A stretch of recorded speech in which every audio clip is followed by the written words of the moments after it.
তো নমস্কার সবাইকে, আশা করি আপনারা সবাই ভালো আছেন। আমি এই মুহূর্তে আছি বুনিয়াদপুরের বড়াইল প্রাথমিক বিদ্যালয়ের সামনে, আপনাদের দেখাচ্ছি। এই যে দেখুন, প্রাথমিক বিদ্যালয়ের সামনে রয়েছে এবং তার সামনে রয়েছে একটি আশ্রম। তো সেখানে আমার এক দাদা, আমাদের নালাগোলারই এক দাদা, তার আজকে জন্মদিন। তো সেই উপলক্ষে দাদা এই আশ্রমে তাদেরকে একটা খাওয়া দাওয়া দেবে। তো সেই জন্যই আমরা নালাগোলার প্রায় অনেকেই দাদা ভাইরা এসেছি তার সাথে। তো চলুন আস্তে আস্তে এই আশ্রমটাকে ঘুরিয়ে দেখাবো এবং কিভাবে কি আমরা করছি, রান্নাবান্না থেকে শুরু করে প্রায় সমস্ত কিছু আপনাদের সামনে তুলে ধরার চেষ্টা করব। এই যে দেখুন, খুব সুন্দর করে বেলুন দিয়ে সাজানো হয়েছে। ফোনে যে এখানে রয়েছে একটি মন্দির, খুব সুন্দর। দেখুন, এখানে রয়েছে বাবা ভোলানাথের খুব সুন্দর মন্দির। তো বাবার দর্শনও আপনাদের করাবো, খুবই সুন্দর লাগছে। এই দেখুন কত সুন্দর লাগছে বাবা ভোলানাথকে, খুবই সুন্দর। আর এখানে রয়েছে বজরংবলীজির মন্দির এবং বজরংবলীজির মূর্তিও রয়েছে এখানে। যে দেখুন, যদিও মন্দিরটা এখন বন্ধ রয়েছে। আর এদিকে রয়েছে সব দেবদেবীর মন্দির এবং তাদের পুজো দেওয়া হয়েছে। যদিও এই টাইমটা মন্দিরটা বন্ধ আছে, আমি চেষ্টা করছি যতটা পারছি আপনাদের সামনে তুলে ধরার। ইতিমধ্যে রান্না করার গ্যাস, উনুন ও বাসনপত্র চলে এসেছে। এখানে সব ভাইরা বেলুন ফোলাচ্ছে জন্মদিন উপলক্ষে। দাদাও চাচ্ছে যে পুরো আশ্রমটাকে খুব সুন্দরভাবে সাজাতে, যেখানে সব রান্না বান্না হচ্ছে। সব আমাদের নালাগোলার সব দাদা ভাইরা এখানে রয়েছি আমরা সবাই। আর এখানে সবাই দেখুন পেঁয়াজ কাটছে। আমরাই সবাই সব করছি যতটা পারছি। আর এই যে আশ্রম, আর আশ্রমের নামটা আপনাদের দেখিয়ে দিচ্ছি, বনবাসী কল্যাণ আশ্রম। এবং পাশেই দেখলাম একটি ঘরে আশ্রমের ছোট ছোট বোনেরা পুজো করছে।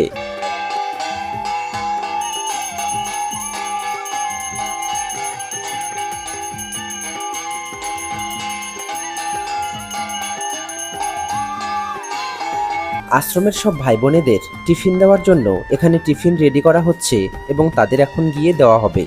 সব বাচ্চাদের টিফিন দেওয়া হবে, তো ওর জন্যই এখানে যাচ্ছি। চলো, ডিম, তারপরে চলো কেক, কলা, এগুলো দেওয়া হবে।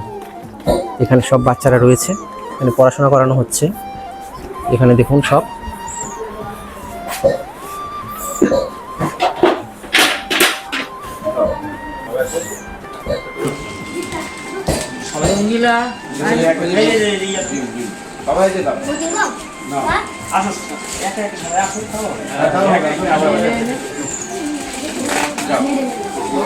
সবাই একা একা আসো, তাহলে হবে। হ্যাঁ, খাওয়ার জন্য আছে।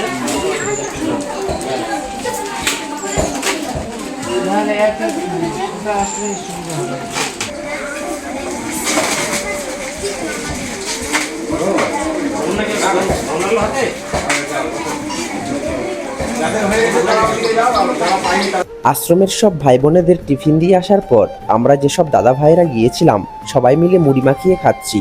আর এদিকে রান্নাও প্রায় অনেকটা হয়ে গিয়েছে। আর আশ্রমের এই সাইডটায় সব ধরনের গাছ দেখতে পাচ্ছি, ফুলের গাছ এবং নানান ধরনের সবজির গাছও এখানে লাগানো রয়েছে।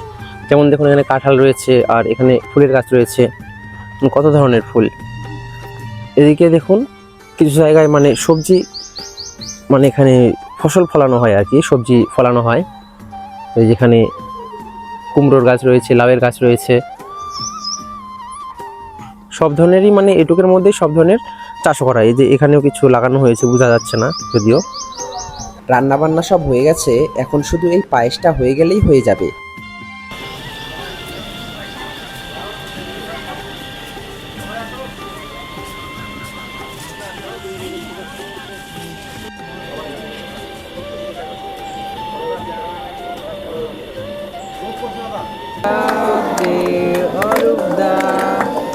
Happy birthday.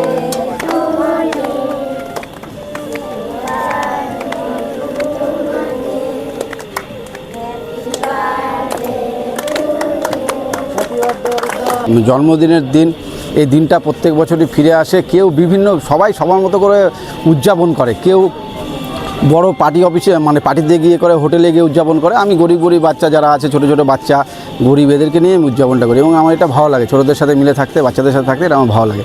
সবাইকে ধন্যবাদ জানাই যারা আমার এই কাজে এগিয়ে এসছে, যেমন আমার পাড়ার যে সমস্ত ভাইয়েরা আছে প্রত্যেকে এসছে, আমার অফিস স্টাফ এবং রাজাদার শ্যামদা বলা মাত্র যেভাবে ছুটে এসছে তাদেরকে ধন্যবাদ।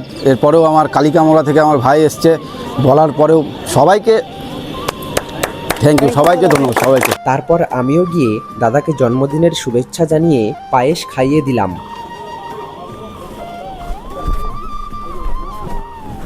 এরপর আমরা এবং দাদার অফিসের সব স্টাফেরা মিলে ছবি তোলা হলো। আর এখানে আশ্রমে খাওয়ার শুরু করার আগে ভোজন মন্ত্র পাঠ করানো হয়।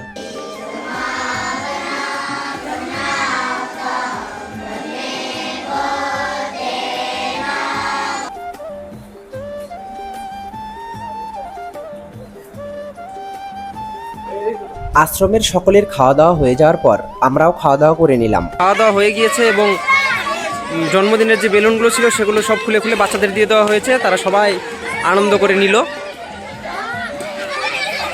সবাই একদম বেলুন নেওয়ার জন্য পাগল হয়ে গেছে। আলাদাই একটা অনুভূতি, এখানে না আসলে এই দৃশ্যগুলো দেখতে পারতাম না, খুবই সুন্দর লাগছে। তো খাওয়া দাওয়ার পরে আমরা সবাই এখন মানে আমাদের সব ভাইয়েরা যারা এসেছে সবাই বাসনপত্র মাজছে, মাঝামাঝি চলছে। তো মাঝামাঝি চলছে, তো এগুলো হয়ে গেলেই আমরা আমাদের টোটো রেডি, টোটোতে উঠে আমরা বাড়ির উদ্দেশ্যে রওনা দিয়ে দেবো। প্রায় হয়েই গেছে কাজকর্ম। ধন্যবাদ সবাইকে এই পর্যন্ত যারা এই ভিডিওটা দেখলেন, তাদের অসংখ্য ধন্যবাদ। আমাদের খাওয়া দাওয়া হয়ে গেছে এবং দেখুন পিছনে সবাই রয়েছে এখানে সব ভাইয়েরা। তো আমরা এখন বাড়ির দিকে রওনা দেবো। তো ভাই তোমাদের তাহলে কেমন লাগলো? খুব ভালো লেগেছে? তো তোমরা মানে দাদাকে আশীর্বাদ করবে, কারণ তোমরা ছোট হলেও তোমাদের মানে ছোটরাও আশীর্বাদ করতে পারে, কারণ ছোটদের আশীর্বাদ অনেক মূল্যবান। তোমরা দাদাকে অনেকটা আশীর্বাদ করবা, জানি দাদা এরকমই তোমাদের সেবা করতে পারে এবং আরো বড় বড় কাজ করতে পারে। ঠিক আছে ভাই? ঠিক আছে, তোমরা সবাই ভালো থাকো। ঠিক আছে। যে উদ্দেশ্যে তুমি এসেছিলে মানে বাচ্চাদের মানে একটা ভোজ দিলে, তুমি একটা খাওয়া দাওয়া দিলে তোমার জন্মদিন উপলক্ষে, তো আমাদের তো খাওয়া দাওয়া মানে করা শেষ, মানে বাচ্চাদেরও খাওয়া দাওয়া হয়ে গেছে। তো এই মুহূর্তে মানে কাজ তো বেশ ভালোভাবে নেমে গেল। তো তোমার কীরকম লাগছে? ভগবানের কাছে প্রার্থনা করি আগামী দিনগুলোতেও যেন এইভাবে আমি বাচ্চাদের পাশে এসে দাঁড়াবো এবং গত বছর আসছে বছর আমার চিন্তা ভাবনা যেন একটা মেডিকেল ক্যাম্প করবো, বাচ্চাদেরকে নিয়ে একটা মেডিকেল ক্যাম্প করবো। কারণ অনেক অসুস্থ বাচ্চা দেখলাম যাদের শারীরিক অবস্থা ভালো না। আমি যদি আমাকে ঈশ্বর সামর্থ্য দেয়, সবার ভালোবাসা থাকে, খাওয়া দাওয়ার পাশাপাশি আমি মেডিকেল ক্যাম্প করবো।